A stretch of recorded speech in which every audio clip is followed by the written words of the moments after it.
Malam pertama di rumah kos tua itu terasa aneh. Aku baru saja pindah ke sini, mencari tempat tinggal yang lebih murah setelah orang tuaku terpaksa memindahkanku dari kota karena masalah keuangan. Sebuah rumah kos sederhana di pinggiran kota, dengan atap yang bocor, cat dinding yang mengelupas, dan suasana yang sepi. Namun ada sesuatu yang mengusik perasaanku. Semua kos-kosan yang aku lihat sebelumnya tidak seseram ini. Rumah ini terasa terlalu sunyi. Mungkin karena sudah lama tidak dihuni. Namun, aku berusaha untuk tetap tenang. Memang sih, aku merasa sedikit cemas, tetapi setelah berhari-hari menghabiskan waktu mencari tempat tinggal, ini adalah pilihan yang tidak buruk. Lagi pula, banyak teman-temanku yang sudah bilang bahwa tinggal di sini cukup aman. Yang penting hati-hati, katanya. Malam itu aku tidur agak larut. Baru saja meletakkan kepala di bantal, tiba-tiba terdengar suara derap langkah kaki di luar kamar. Keras, seperti seseorang berjalan dengan tergesa-gesa. Aku terbangun dan menatap jam di dinding. Pukul 2 pagi. Aku menghela napas. Mungkin hanya petugas kos atau penghuni yang tidak tidur. Sementara aku berusaha kembali terlelap, suara langkah kaki itu semakin jelas. Rasanya semakin dekat. Namun, ketika aku membuka mata dan menatap keluar jendela, tidak ada siapa-siapa. Langit malam gelap, dan rumah kos yang tampak dari jendelaku juga sunyi. Hanya ada beberapa pohon bambu yang berdesir pelan karena angin malam. Aku kembali menutup mata, berusaha untuk tidur, tapi suara langkah kaki itu terus berlanjut. Semakin lama, semakin terdengar jelas, seolah ada seseorang yang berjalan di luar kamar, tepat di koridor rumah kos. Aku mulai merasa tidak nyaman. Aku bangkit dari tempat tidur dan membuka pintu kamar perlahan. Di koridor itu, di bawah cahaya redup lampu jalan, terlihat sosok seorang wanita tua berjalan membawa keranjang besar di pundaknya. Langkahnya pelan, tapi pasti. Rambutnya yang memutih seperti kapas tampak tergerai, mengenakan kain hitam lusuh yang sudah usang. Tangan kirinya menggenggam tali keranjang arang yang sudah hampir penuh, sementara tangan kanannya menopang tubuhnya yang mulai bungkuk. Matanya tertunduk, seolah tak memperhatikan apapun di sekitarnya. Aku tercekat. Itu aneh. Seharusnya, tidak ada orang yang berjalan sejam itu di malam hari, apalagi membawa keranjang arang yang terlihat begitu berat. Aku masih terdiam di depan pintu, mencoba untuk memastikan bahwa aku benar-benar melihatnya, bukan sekadar imajinasiku yang lelah. Wanita itu terus berjalan pelan, melintasi koridor kos tanpa suara, menuju bagian belakang rumah yang terlindung dalam bayang-bayang gelap. Aku merasa ada sesuatu yang tidak beres. Rasanya aku harus memberitahukan seseorang, tapi siapa? Ibu kos? Aku mencoba mencari keberanian untuk melangkah keluar, tetapi seketika langkah kaki wanita itu berhenti. Tanpa menoleh, dia menghilang ke balik pintu belakang rumah kos. Aku terpaku. Ada sesuatu yang mengganggu pikiranku. Aku mencoba meyakinkan diri bahwa itu hanya hal biasa, tetapi hatiku tidak bisa tenang. Keesokan harinya, aku mencoba mengabaikan kejadian semalam. Mungkin hanya penglihatan malam atau halusinasi. Namun, di siang harinya, aku mendengar suara ibu kos, burung, sedang berbicara dengan beberapa penghuni lain. Mereka seolah menghindari topik itu, tetapi ada satu kalimat yang tidak bisa aku lupakan. Jangan terlalu dekat dengan wanita tua itu. Dia sudah lama tidak pernah terlihat lagi di sini, tapi kalau dia datang, artinya ada yang tak beres. Aku tidak tahu siapa wanita tua itu, tapi aku merasa penasaran. Burung tampak tergesa-gesa mengalihkan pembicaraan begitu mendengar pertanyaan tentang wanita itu. Ini semakin membuatku curiga.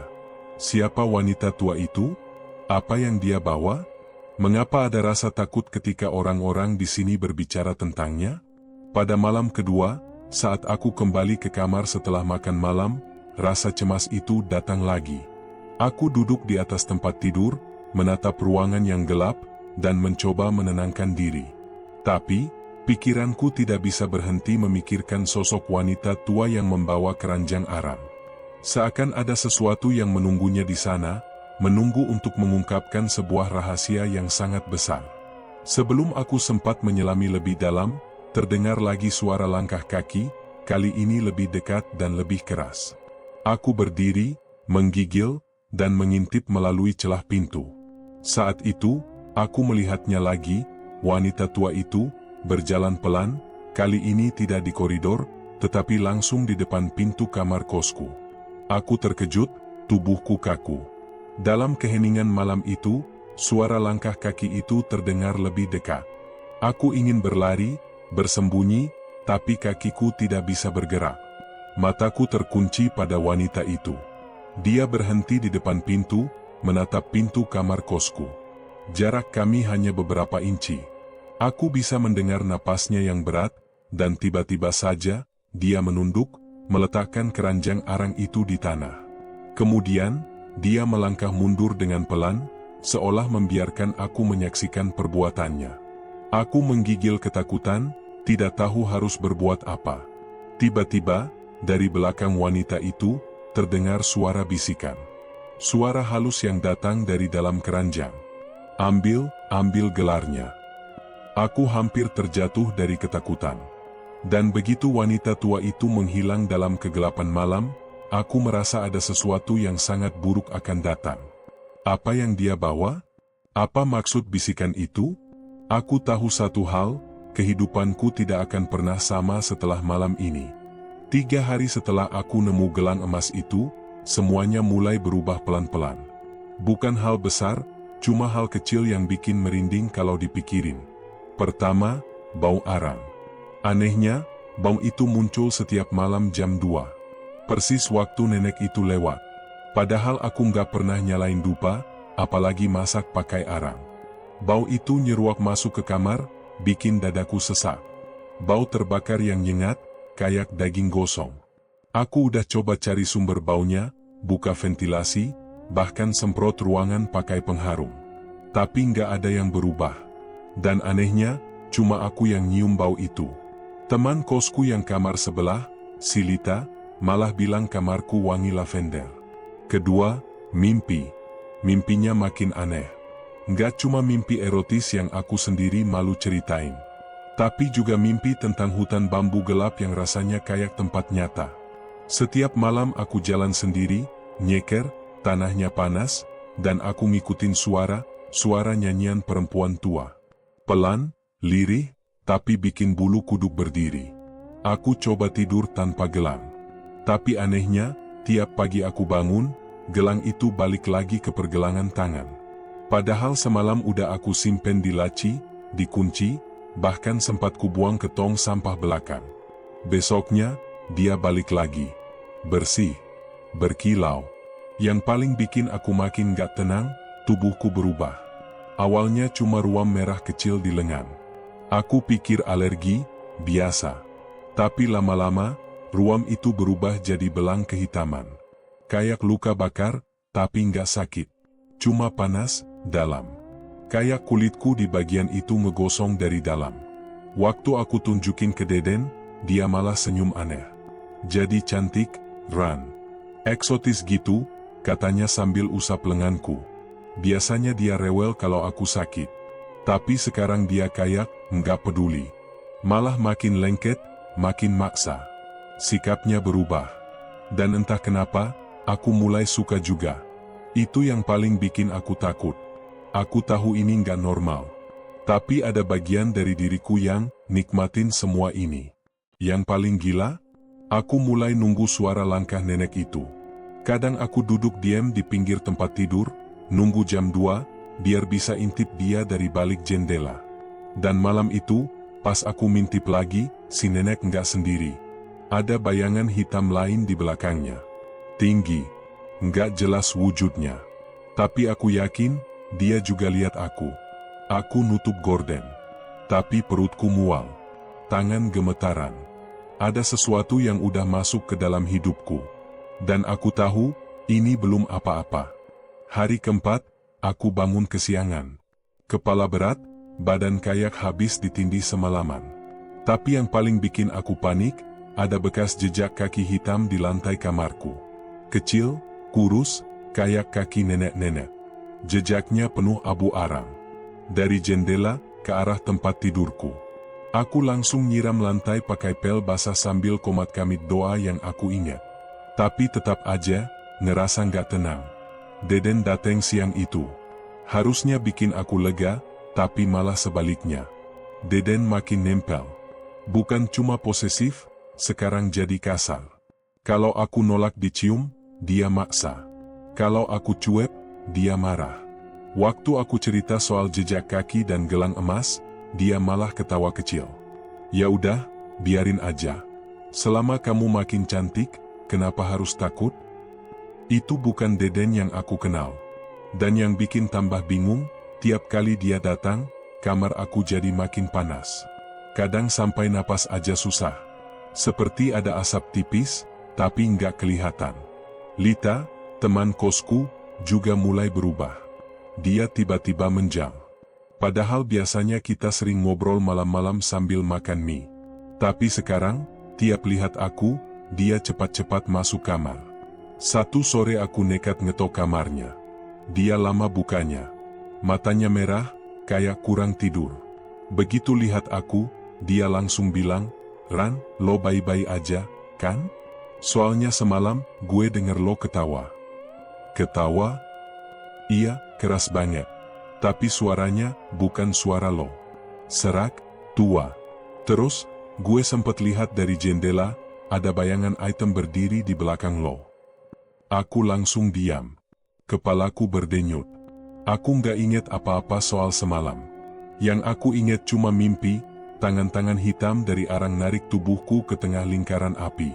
Dan aku ketawa, keras banget, sampai tenggorokanku kering. Aku mulai takut sama diriku sendiri. Malamnya aku coba lepas gelang itu lagi. Tapi kulitku malah lecet, kayak nempel. Dan saat aku paksa cabut, mataku langsung gelap. Sekejap, aku ngerasa lagi berdiri di pasar malam. Tapi sepi. Semua lampu mati. Dan di tengah-tengah, nenek arang berdiri, melambai ke arahku. Aku terbangun dengan badan basah keringat dan jari yang berdarah. Gelangnya masih melingkar di pergelangan tangan. Dan aku sadar, aku nggak bisa keluar dari ini sendirian. Sejak malam itu, semua mulai terasa makin ngawur. Bukan cuma soal mimpi, atau bau arang yang makin menyengat. Tapi rumah kos ini, mulai terasa kayak tempat lain. Langit-langit kamarku sering bergerak. Kayak bernafas. Kadang terdengar suara bisikan dari ventilasi. Pelan, kayak gumaman dalam bahasa yang aku nggak ngerti. Tapi tiap kali aku coba dengerin baik-baik, bisikannya langsung hilang, diganti suara cekikikan. Serak. Tua. Lita pindah 2 hari kemudian. Katanya ada urusan keluarga di luar kota. Tapi aku sempat lihat mukanya sebelum dia pergi, pucat, bibir pecah-pecah, dan dia terus melirik ke arah kamarku kayak orang trauma. Dia nggak berani ngucapin selamat tinggal. Cuma naruh surat kecil di bawah pintu. Isi suratnya singkat. Kalau bisa, Ran, kamu juga pergi. Sebelum dia ambil kamu semua. Aku nggak ngerti maksudnya siapa, dia. Tapi malam-malam selanjutnya bikin semuanya jelas, dan makin gila. Satu malam, aku dengar suara ketukan dari jendela. Padahal aku tinggal di lantai 2. Pelan, tapi ritmenya konsisten. Aku cuekin, pura-pura tidur. Tapi makin aku tutup kuping, suara ketukannya makin kencang. Pas aku buka mata, jendelanya berembun. Dan ada tulisan dari luar. "Bagus, kulitmu sudah matang." Aku langsung teriak, loncat dari kasur. Tapi begitu aku nyalain lampu, tulisannya udah hilang. Cuma ada bekas telapak tangan kecil. Kayak tangan nenek.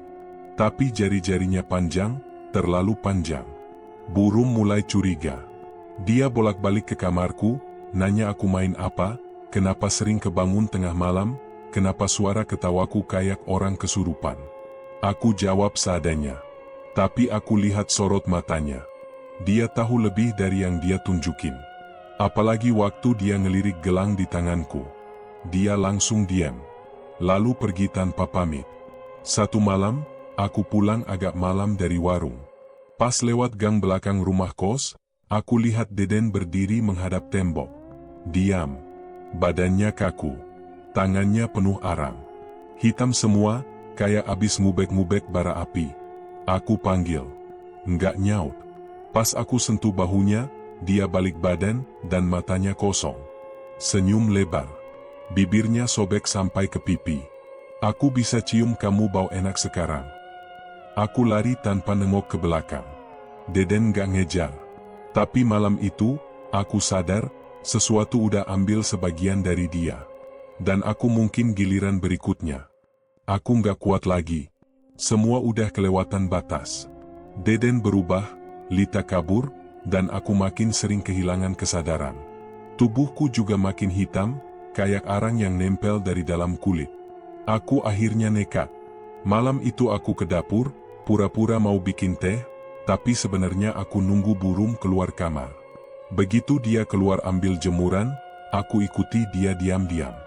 Dan akhirnya aku lihat, dia buka gembok pintu kecil di bawah tangga, yang biasanya selalu dikunci. Ruangan sempit, gelap, bau tanah lembab. Aku nunggu dia pergi dulu. Baru aku masuk. Di dalamnya, ada hal yang gak pernah aku bayangkan. Ruangan itu penuh foto-foto lama, kebanyakan foto hitam putih. Cewek-cewek muda, pakai kebaya lusuh, semua wajahnya pucat, tapi tangannya pakai gelang yang sama kayak punyaku. Ada juga meja kecil dengan lilin gosong, dan keranjang anyaman tua yang hampir hancur. Keranjang arang. Aku mundur pelan-pelan, tapi kepalaku berdenyut keras. Terlalu banyak yang harus kupikirin. Tapi satu hal jelas, burung tahu sesuatu tentang gelang ini. Tentang nenek arang itu. Keesokan harinya aku sengaja pura-pura sakit. Biarkan burung datang ke kamarku. Dan begitu dia duduk di kursi, aku langsung ngomong. Bu, gelang ini saya nemu di kamar. Dan sejak itu, saya mimpi aneh. Lihat pasar malam yang mati. Dengar suara nyanyian. Ada bayangan hitam yang ngikutin. Saya berubah, Bu. Tolong. Awalnya burung diam. Tapi air mukanya langsung tegang waktu aku sebut pasar malam. Dia ngelirik gelangku, terus berdiri, nutup pintu. Lalu dia mulai cerita. Katanya dulu, di sekitar sini, sebelum jadi rumah kos, ada pasar malam yang buka tiap malam Jumat Kliwon. Tapi bukan pasar biasa. Yang jualan di sana bukan manusia biasa juga. Ada satu lapak yang paling ditakuti, lapak arang. Yang jaga seorang perempuan tua. Nenek renta yang selalu diam, tapi orang-orang tahu, kalau kamu datang ke sana dan butuh kekayaan, kamu bisa minta. Cuma syaratnya ngeri. Dia minta 3 hal, tubuhmu, nafsumu, dan 1 arwah muda buat diteruskan. Gantinya? Emas. Banyak. Tapi emasnya panas, nggak bisa dipakai sembarangan. Aku nanya, kenapa gelang ini bisa muncul di kamar saya? Burung gak langsung jawab. Tapi akhirnya dia nyerah juga. Kamar itu dulu punya Mira. Anak kos sebelum kamu. Dia juga nemu gelang itu. Tapi dia hilang, Ran. Nggak pamit. Nggak ada yang tahu kemana. Pas aku bersihin kamarnya, gelang itu udah nggak ada. Aku ngerasa lemas. Jadi gelang ini bukan pertama kali muncul. Bu, nenek itu, dia nyata? Burung cuma angguk. Perlahan. Nenek pembawa arang. Namanya begitu. Dia udah lama jadi legenda di sini. Tapi bukan legenda biasa. Dia muncul kalau seseorang terlalu rakus. Atau terlalu lemah. Dia nyari penerus, Ran. Dan gelang itu, tandanya kamu terpilih. Aku langsung copot gelang itu, tapi seperti biasa, nggak bisa. Burung mendesah, matanya kosong. Kamu harus cari jalan keluar sebelum malam Jumat Kliwon, Ran. Kalau enggak, kamu bakal gantiin dia. Gantiin apa maksudnya? Burung berdiri, pelan-pelan berjalan ke pintu, dan sebelum pergi, dia cuma bilang 1 kalimat. Kamu yang bakal bawa keranjang arang itu berikutnya. Setelah malam itu, aku mutusin satu hal, aku nggak mau jadi bagian dari ini. Aku harus lawan, apapun caranya. Meskipun aku nggak tahu siapa yang bisa bantu. Burung cuma kasih peringatan, tapi jelas dia nggak mau ikut campur lebih jauh. Mungkin karena dia juga pernah terlibat. Aku mulai dari gelang itu. Aku coba bakar pakai lilin. Nggak mempan. Gelangnya malah makin berkilau, kayak baru disepuh. Lalu aku coba pukul pakai palu. Tapi setiap kali palu menyentuh gelang, lenganku kesetrum. Sampai rasanya jari-jari tanganku mati rasa. Aku hampir nyerah. Sampai aku keinget sesuatu, pas di ruangan bawah tangga, aku lihat ada satu benda aneh. Potongan bambu tua yang dicat merah, dan di bagian ujungnya ada tulisan aksara Jawa kuno. Aku balik lagi ke ruangan itu diam-diam. Dan bener, potongan bambu itu masih ada. Aku bawa ke warnet, nyari info. Butuh waktu lama sampai akhirnya nemu artikel blog dari tahun 2009. Katanya, potongan bambu merah itu biasa dipakai di Jawa Tengah untuk mengusir pengikat roh, semacam penghalang buat energi dari pesugihan aram. Kalau bambu itu patah waktu disentuhkan ke benda kutukan, artinya pengaruhnya bisa diputus. Aku langsung coba. Malam itu juga, aku duduk di lantai kamar, matiin lampu, buka baju, biar gelangnya langsung nempel ke kulit. Lalu aku ambil potongan bambu, dan tempelin ke gelang. 5 detik nggak terjadi apa-apa. Tapi tiba-tiba, bambunya patah sendiri. Suara, cerak, keras banget, dan di saat yang sama, gelangnya panas luar biasa. Kulit tanganku melepuh, tapi aku nahan. Aku tahan sambil terus teriak doa yang aku ingat dari kecil. Lalu, hening. Gelangnya jatuh sendiri. Gulung pelan-pelan, kayak digerakkan angin, lalu berhenti tepat di bawah jendela. Aku lega. Kupikir udah selesai. Tapi pas aku berdiri, aku dengar suara itu lagi. Langkah pelan. Berat. Dari luar kamar. Aku lari ke jendela. Dan di bawah sana, berdiri sosok nenek aram. Tapi kali ini, dia nggak sendiri. Di belakangnya, ada sosok cewek muda dengan kulit gosong dan mata kosong. Mira. Dia berdiri sambil nunjuk ke arahku. Aku sadar, ini belum selesai. Mungkin aku berhasil lepas dari gelangnya, tapi mereka belum nyerah. Dan malam Jumat Kliwon masih 2 hari lagi. 2 malam sebelum Jumat Kliwon, semua jadi makin gila. Lampu kamar sering mati mendadak, padahal kamar lain nyala. Lantai kamarku kadang bergetar kayak ada sesuatu yang merangkak di bawah ubin. Pintu lemari kebuka sendiri, dan setiap kebuka, bau arang makin kuat, kayak dibakar dari dalam dinding. Aku mulai susah tidur. Bukan cuma karena takut, tapi karena suara-suara itu nggak berhenti. Ada yang nyanyi dari pojok ruangan. Lirih, kayak nenek-nenek yang nembang sambil menahan napas. Kadang suara ketawa, kadang suara tangisan. Tapi yang paling sering, suara Deden. Dia udah nggak pernah datang lagi sejak kejadian di gang belakang. Tapi suaranya sering muncul di malam hari. Memanggil namaku, pelan-pelan, kayak bisikan orang sekarat. Kadang sambil bilang hal-hal yang bikin merinding.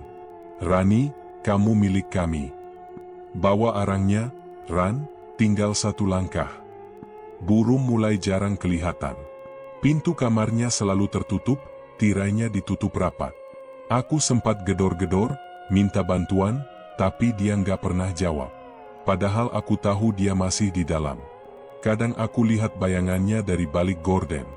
Malam sebelum Jumat Kliwon, aku udah niat kabur.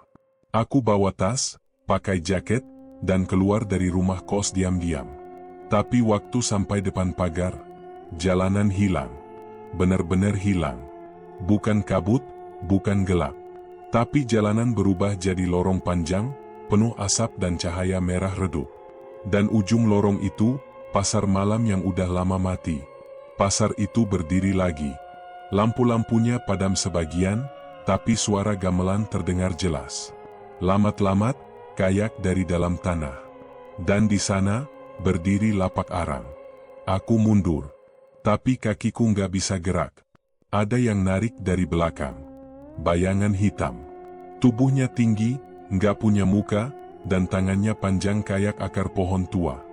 Dia pegang bahuku, bisikin sesuatu. Kamu udah pilih, nikmati akhirnya. Aku teriak. Tapi suaraku kayak ditelan asap. Semua berubah jadi kabur. Aku lihat diriku sendiri berdiri di tengah pasar, tubuhku telanjang, penuh jelaga, dan aku menari. Di sekelilingku, orang-orang tanpa wajah berdiri, membawa keranjang arang. Mereka tertawa, menggoda, memuji. Dan di tengah-tengah semua itu, si nenek duduk di singgasananya. Matanya kosong, tapi wajahnya senyum puas. Tiba-tiba, tubuhku kesedot masuk ke tanah. Panas, terbakar, tapi aku nggak bisa kabur. Aku cuma bisa menjerit, berharap semuanya mimpi. Dan saat aku sadar, aku sudah ada di kamarku. Napasku ngos-ngosan. Tapi tanganku pegang sesuatu. Gelang itu balik lagi, walau sebelumnya sudah lepas. Tapi kali ini, gelangnya merah. Seperti habis dibakar. Dan nempel sendiri di pergelangan, tanpa bisa aku cabut. Aku langsung muntah di lantai. Tapi yang keluar bukan makanan, melainkan serpihan arang dan rambut panjang gosong.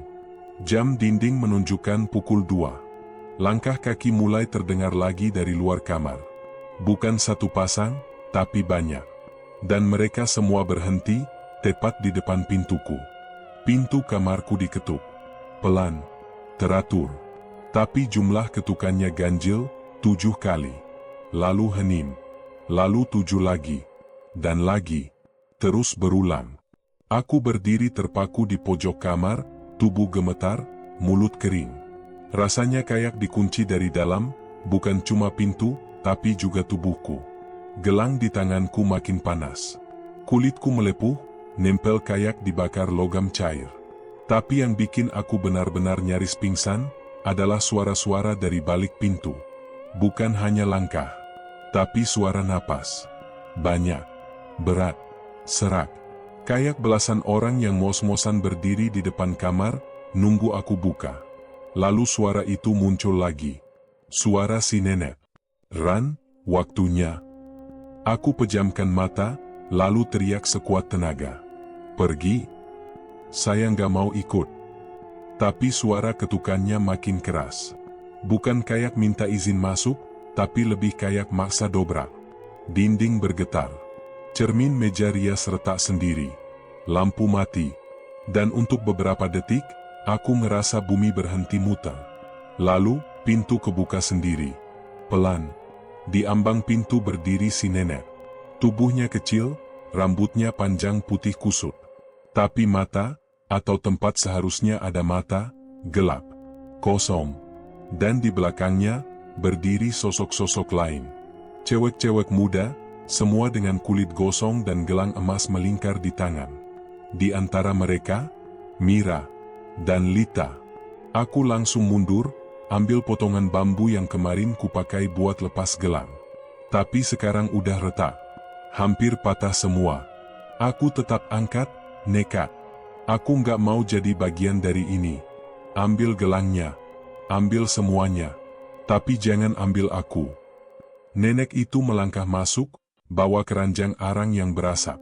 Tiap langkah dia bikin lantai terbakar. Kayu menghitam, panas, dan dari arangnya, muncul wajah-wajah yang merintih. "Terlambat, kamu sudah diberi, dan kamu sudah nikmati." "Enggak, aku nggak minta apa-apa." Dia nyengir. Mulutnya robek sampai ke pipi. Dari gigi-giginya keluar abu dan belatung kecil. "Kamu mimpi, kamu menari di api, kamu terima pujian, kamu punya kekuasaan." Tiba-tiba aku terlempar ke belakang. Tubuhku membentur dinding. Tapi tanganku tetap erat pegang bambu. Aku bangkit lagi. Walau lemas, aku lawan rasa takut. "Aku bukan penerusmu." Aku tusuk bambu itu ke gelang di tanganku. Cahaya menyilaukan keluar. Seluruh kamar gemetar. Suara jeritan terdengar dari segala arah. Nenek itu mundur, wajahnya mulai meleleh. Arang di keranjangnya membara. Sosok-sosok di belakangnya berteriak, menggeliat, seperti mulai terbakar. Aku terus tusuk gelang itu. Tangan terbakar, tapi aku tahan. Sampai akhirnya, ledakan kecil terjadi. Gelang itu pecah. Tapi bukan selesai. Nenek itu masih berdiri. Tapi tubuhnya mulai hancur. Gosong, retak, berjatuhan seperti abu. Dia melangkah ke arahku dengan sisa tenaga, lalu bicara terakhir kalinya. Kamu, sudah terlalu dalam, Rani. Kalau bukan kamu, siapa lagi? Dia roboh. Tubuhnya lenyap. Keranjangnya jatuh. Dan semua sosok di belakangnya, hilang. Tinggal aku. Di kamar gelap, berantakan, dengan keranjang arang kosong di depan kaki. Aku menang? Atau baru mulai? Aku nggak tahu. Tapi malam itu, Jumat Kliwon baru saja dimulai. Pagi itu, cahaya matahari masuk dari celah tirai kamar, hangat dan damai. Untuk pertama kalinya setelah berhari-hari, aku bangun tanpa rasa takut. Udara di kamar nggak lagi panas menyiksa. Dinding nggak bergetar. Ventilasi nggak lagi berbisik.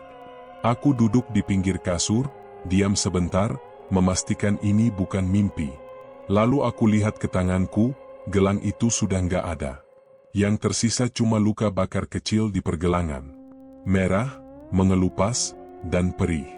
Tapi aku nggak peduli. Luka itu nggak ada apa-apanya dibanding mimpi buruk yang udah kulewatin. Aku jalan ke sudut kamar.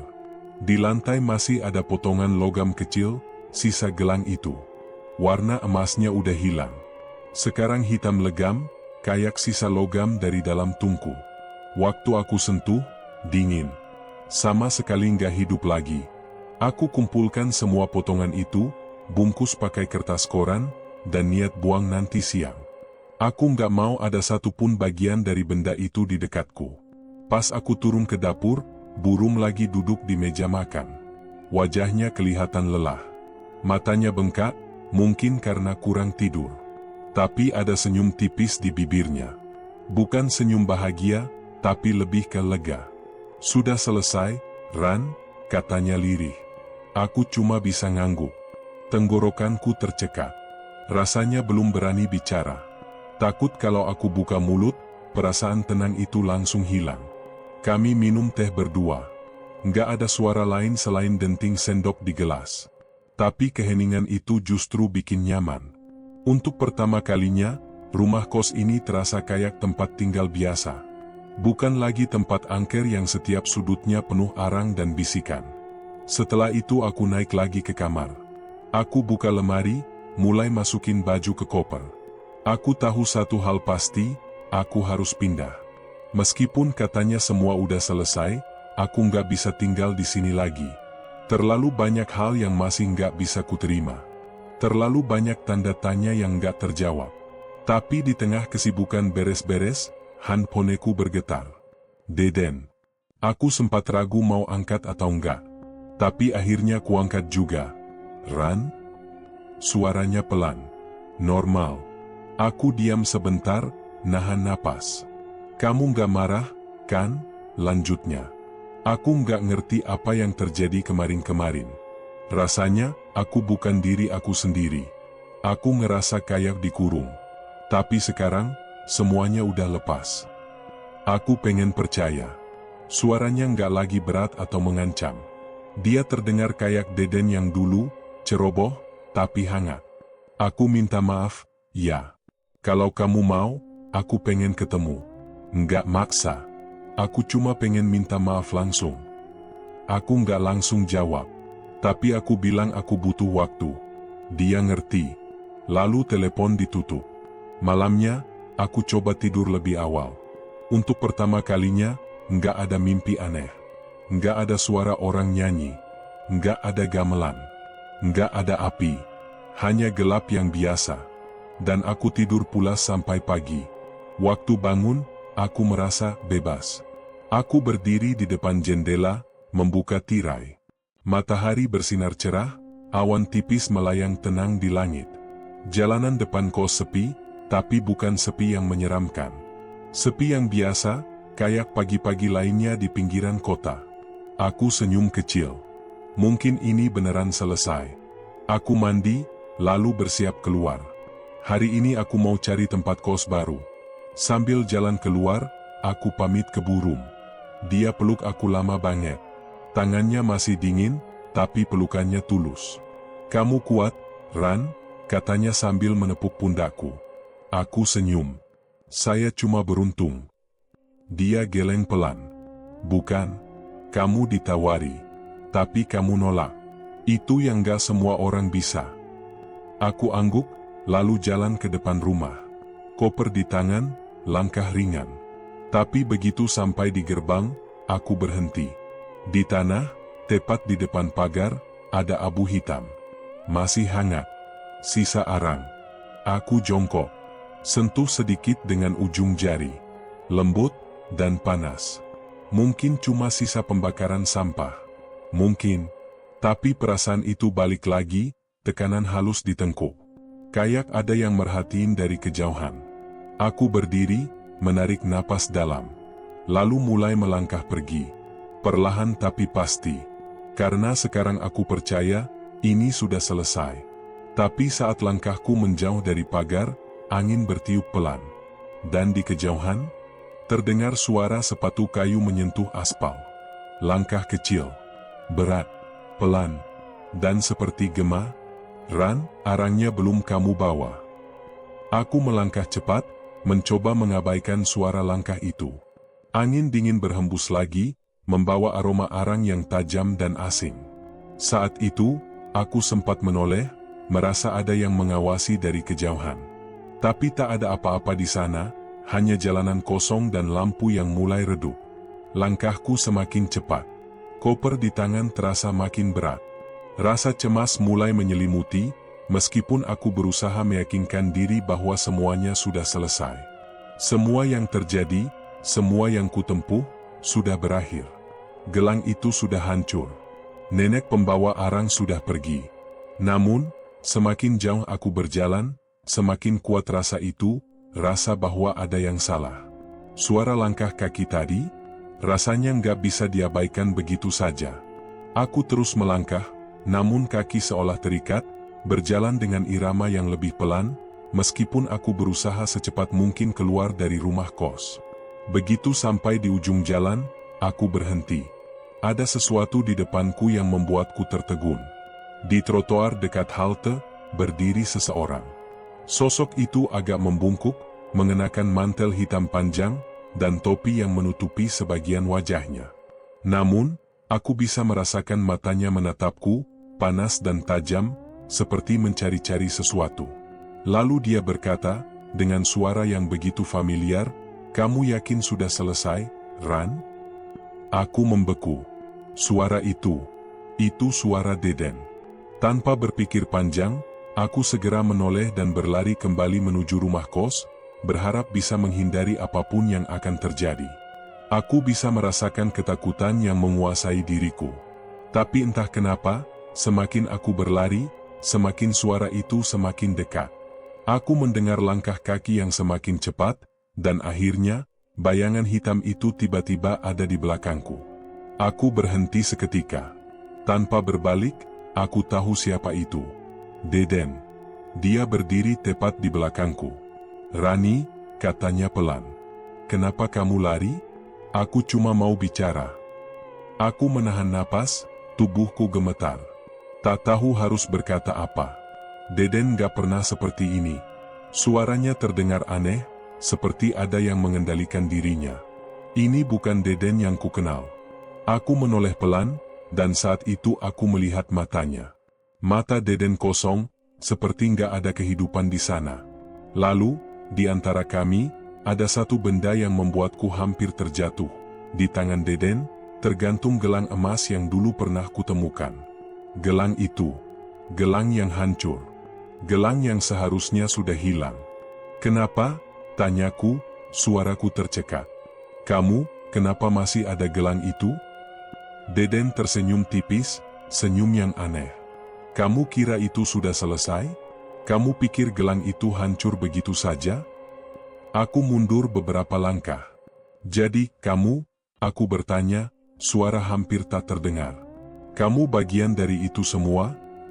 Deden menatapku dalam-dalam, lalu menggeleng pelan. "Bukan aku, Rani. Kamu yang harus paham. Kamu sudah memilih, dan pilihanmu nggak bisa diubah. Gelang itu nggak bisa hilang. Dia cuma menunggu untuk dipakai lagi. Setiap orang yang memilihnya, harus menggantikan orang yang lain. Hatiku berdebar kencang. Aku mundur lagi, namun Deden melangkah maju, lebih cepat dari yang bisa aku pikirkan. "Deden, apa yang kamu maksud?" Deden mulai menjelaskan dengan suara yang lebih tenang. "Gelang itu, Rani, dia bukan cuma simbol. Dia adalah pengikat. Pengikat antara dunia kita dan dunia lain. Setiap orang yang menerima pesugihan, dia harus menggantikan seseorang. Dan kali ini, kamu yang dipilih." Aku terdiam, berusaha mencerna apa yang baru saja dia katakan. "Jadi, siapa yang harus aku gantikan?"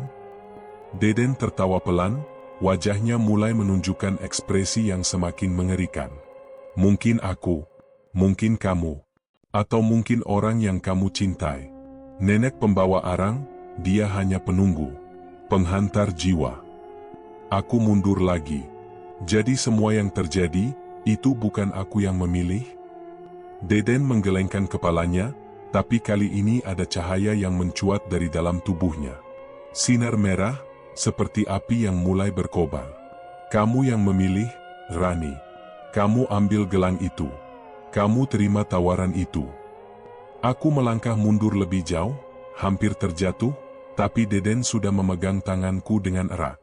Aku merasa terperangkap, terjebak dalam permainan yang tidak pernah aku pilih. Dan kemudian, tiba-tiba, dalam sekejap, aku melihat sesuatu yang tidak terduga. Di atas tubuh Deden yang terbungkus sinar merah itu, aku melihat sosok yang sangat familiar, ibu kos, Burum. Dia muncul, berdiri di belakang Deden, wajahnya penuh dengan senyum sinis. "Rani," katanya pelan, "kamu pikir aku nggak tahu? Dari awal aku tahu siapa kamu. Kamu pikir aku cuma ibu kos biasa? Aku sudah tahu tentang gelang itu sejak lama. Dan aku sudah memilih." Aku terpaku, darahku seperti membeku. "Burum?" Aku hampir tak bisa bicara. Burum tersenyum lebih lebar. "Iya, Ran. Aku yang menunggu. Aku yang jadi pengganti." Aku langsung teringat cerita-cerita yang dia ungkapkan, bagaimana dia selalu terkesan sangat peduli padaku. Semuanya hanya sandiwara.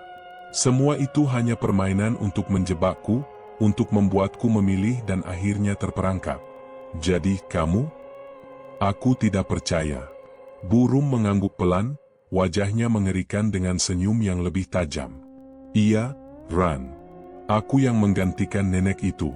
Aku yang sekarang memegang gelang. Tapi kamu sekarang sudah jadi penggantiku." Aku merasa dunia berputar. Semua yang aku lakukan, semua yang aku pikir sudah selesai, ternyata cuma awal dari permainan yang lebih besar. Burum, yang selama ini aku anggap sebagai sosok penyelamat, ternyata adalah bagian dari jaring yang lebih besar. Dan aku, tanpa sadar, sudah terjerat dalam permainan itu. Deden menatapku dengan mata yang kosong, dan tiba-tiba, semua terungkap jelas di mataku. Gelang itu, bukan cuma tentang uang, bukan cuma tentang kekayaan. Ini tentang jiwa. Tentang mengorbankan satu orang untuk mendapatkan yang lain. Aku bukan lagi Rani yang dulu. Aku sudah terikat. Dan malam itu, aku sadar, tak ada jalan kembali.